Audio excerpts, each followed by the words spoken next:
So ఎన్ని months అయింది కోడ్9లో joining? It's 8 months actually. నేను జనవరిలో జాయిన్ అయ్యాను. సో జాబ్ సెప్టెంబర్లో వచ్చేసి.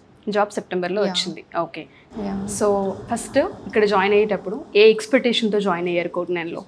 యాక్చువల్లీ జాబ్ కోసమే వచ్చాను. యాక్చువల్లీ జాబ్ కోసమే వచ్చారు. అండ్ స్కిల్స్ యా అంటే నేను నా పాస్ అవుట్ అయిపోయింది, గ్రాడ్యుయేషన్ అయిపోయిన తర్వాత జాబ్ కోసం సర్చ్ చేసిన. సో టెక్నికల్ ఇంటర్వ్యూస్ అలా చేస్తూ ఉంటే అకార్డింగ్ టు మై ఎక్స్పీరియన్స్ నేను కోడింగ్లో కొంచెం లాగ్ ఉన్నాను. ఓకే. సో ఎక్కడైతే కోడింగ్ బాగా చెప్తారని ఇన్స్టిట్యూట్ కోసం వెతుకుతూ ఉంటే తెలిసిన సార్ సజెస్ట్ చేశారు, ఇలా కోడ్9 బాగుంటుంది, సో స్కిల్స్ బాగా చెప్తారు అండ్ ప్లేస్మెంట్స్ కూడా బాగా డే 1 నుంచి ప్లేస్మెంట్స్ ఇస్తారు. That's main point. సో అలా ఇక్కడికి వచ్చి చూశాను. అలాగే నేను వేరే ఇన్స్టిట్యూట్ కూడా వెళ్ళి ఎక్స్పీరియన్స్ చేశారు. అంటే లైక్ జస్ట్ చూసాను వెళ్ళి ఎలా ఉంటుంది అని.